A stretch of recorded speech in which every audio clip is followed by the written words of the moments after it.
everyone, to Your Comments Matters. I'm your host, Minister Love, bringing to you church news. This is season 26, episode 24. Today's church news is coming from MSNBC when they were MSNBC, all right? And this is coming from their channel, and it's titled Separation of Church and Hate. Ooh, they got an author here, and his name is John. I'm gonna mess it up. Fugelsang. I think Fugelsang, that's his name. Okay. And so the church news is where they're having a conversation about the separation of church but they say hate. Normally we hear separation of church and state, but they say in the separation of church and hate. Ooh, you don't want to miss this video today. It's gonna surprise you of what you think of the current Christianity that we're being propagandized in today's society. Take a look at this video. And after the video, remember, we're going to get into some of the comments, and some of the comments might just be yours. So you don't want to miss the video or the comments here on today. Let's take a look at the video, shall we?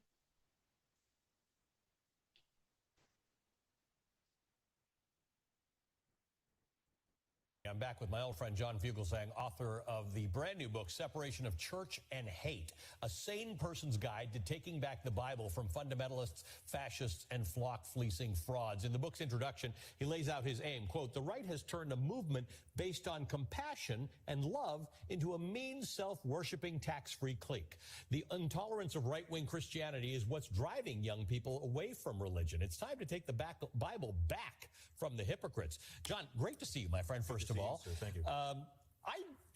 You have a history in this. This is not foreign to you to write about the Bible and Christianity. You grew up in an environment where that was all around you. It was, yeah. My mother came from the South, and she entered the convent right out of high school. Wow. The convent put her through nursing school, and she went on to work with lepers in Malawi, Africa, as a nurse. But before they sent her to Africa, they stationed her briefly in Brooklyn, New York, at Holy Family Hospital. My father grew up in Brooklyn. He became a Franciscan brother out of high school, wearing the Jedi robes and teaching history to Catholic boys. My father, the brother, met my mother, the sister, I like to say, when he entered the hospital with tuberculosis, fell madly in love with this quiet Southern girl in a nun's habit that he knew he could not have and had promised God he would never want. They became pen pals while she was in Africa for 10 years. He carried a torch. It's a long story, but after 10 years, he convinced her to leave the convent and go on a date. And they married 2 months later and tried to raise us to be progressive, free-thinking, right, sexually repressed Catholics. And I was raised, like so many, believing that Christianity was about the stuff Jesus in the book talks about: love, forgiveness, acceptance. Matthew 25, he says individuals and nations are going to be judged by how they welcome the poor, welcome the stranger. Take care of the poor, take care of the sick, welcome the stranger, and care for those in prison, against the death penalty. Forgive your enemies, consistently siding with the underdog and the marginalized. And millions of us have grown up in America to see that mission has been hijacked by this mean collective that fights for stuff they pretend Jesus talked about, like persecuting gay people, driving away Christian refugees at our border. I don't call them illegals.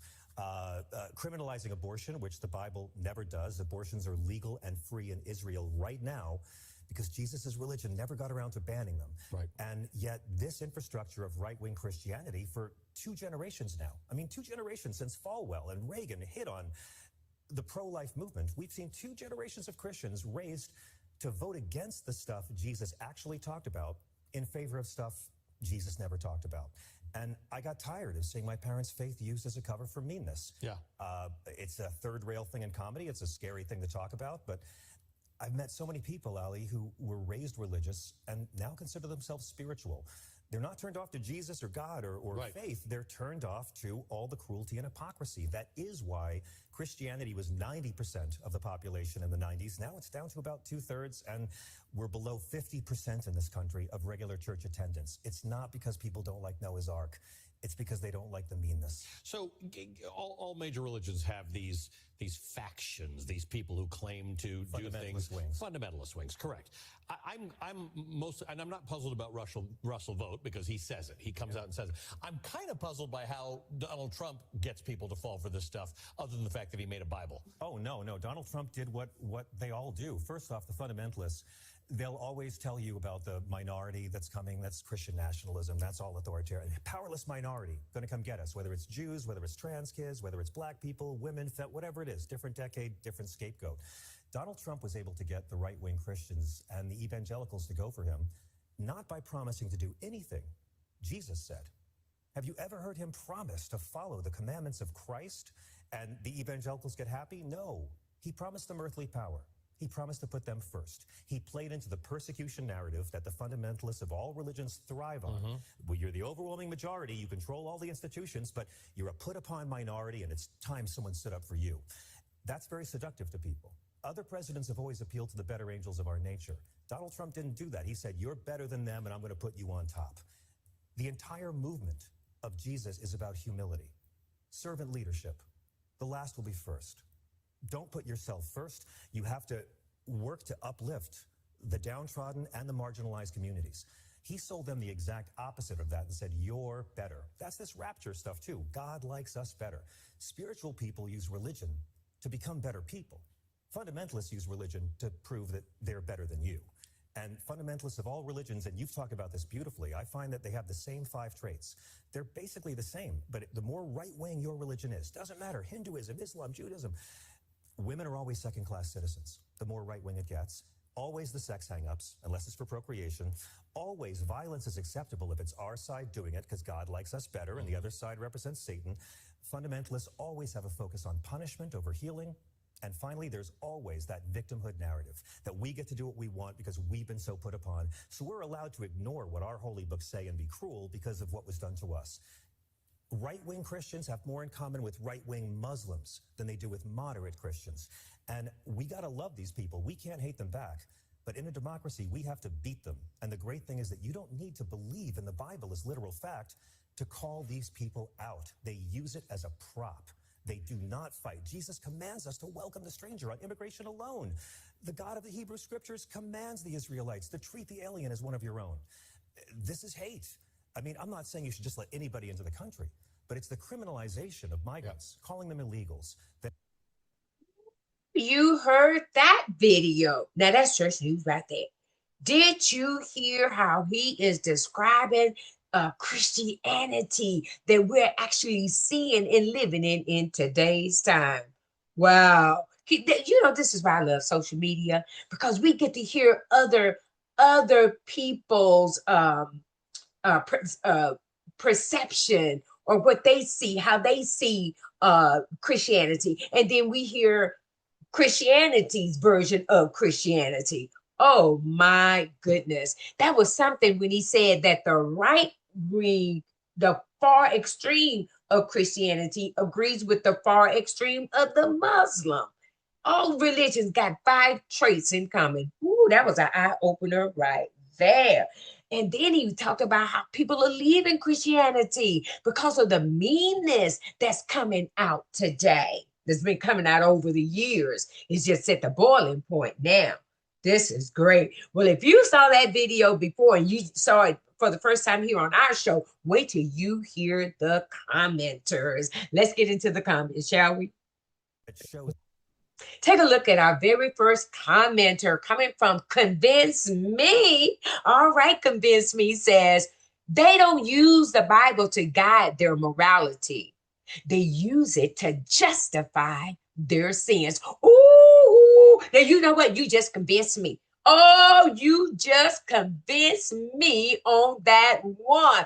Oh my goodness. Oh, and convince me. You got over 1,000 thumbs up on that comment, and you got 67 replies. I'm telling you, now I should have got the replies on that one. Oh, that was a good one. You know, it reminds me back in the early part, you know, with the KKK, you know, when they back in the 1800s, you know, in the slavery time, or how they use that Bible to keep the slaves in check so they can keep that cheap of free labor. Ooh, Ooh, and they went to church on Sunday and wore their hoods a Sunday night and Saturday night, Friday night, but came to church on Sunday morning. You can't make this stuff up. Take a look at the next commenter coming from Debbie. Debbie Williams says, finally, someone is saying it out loud. Ooh, Debbie, you got 303 thumbs up on that comment and 14 replies. You better say it. Oh my goodness. Take a look at another commenter. This is coming from Johnny Zaula. Says, I like your Christ, but not your Christians. They're not like Christ. Uh-oh, this is a quote from Gandhi. Oh my goodness. Gandhi said that? Sure did. Thank you, Johnny Zawa. I never would have known Gandhi said that if you had not put it in the comment. You got 241 thumbs up on that comment and 15 replies. I'm telling y'all, this is why your comment matters. If you call yourself a Christian today, church ain't what it used to be. Christianity isn't what it used to be. Y'all, we've seen some stuff that's going on in Christianity, in the church. You look at here. You got to be blind not to see it. You got to be blind not to see it, but you can hear though. Your hearing come in. You can hear these people. You can hear them. These false preachers and stuff. This false Christianity. Oh my God. Ooh. Hey, listen, that's going to do it for your comments here today. I'm telling you, this was a good show today, talking about the separation of church and hate. A sane person's guide to taking back the Bible from fundamentalists, fascists, and flock fleecing frauds. You know that's right. Look at Jesse Duplantis. Look at Kenneth Copeland. Look at Joyce Myers. Look at Joel Osteen. Look at T.D. Jakes. Now look at all these big mega churches. Give, while they get a bigger jet, airplane, and mansion. And you still trying to figure out how you going to pay your rent or what you're going to do when you get that eviction notice. Because you just gave your 10%, your tithe into them. Because they say, if you give the 100, God going to give you back a big old blessing that you ain't got enough room to hold. Come on, somebody. You know I'm telling the truth. You know I'm telling the truth. Ooh, this was good. Don't get Minister Love started. I love this show today. All right, then, that's going to do it. Want to remind everyone to go over to the YouTube channel, The Bible Talk Show. Sister Sandra and I are doing a wonderful series talking about the what ifs in life. Take a look at First Chronicles chapter 12, verse 17. Let's take a look and see who's having a what if, all right? And David went out to meet them and answered and said to them, if you have come peaceably to me to help me, my heart will be united with you. But if to betray me to my enemies, since there is no wrong in my hands, may the God of our fathers look and bring judgment. Ooh, talk about a what if. Everybody got a what if. So here's David showing us that he had to face some what ifs in his life. People come into his life. He said, what's your what if? You come peaceably? Or you kind of betray me? I need to know what's your choice? What have you made your mind up? What is it? What if? Wow. So what about you and I today? I'm sure you got some what ifs that you can think about as well. All right, everyone, go over to the Bible Talk Show. Check us out on the what ifs in life and become a subscriber. That's going to do it for Church News right here at Your Comments Matters. I will see you on the next video. Thanks for watching, liking, sharing, commenting, and subscribing. I'm Minister Love. See you next video.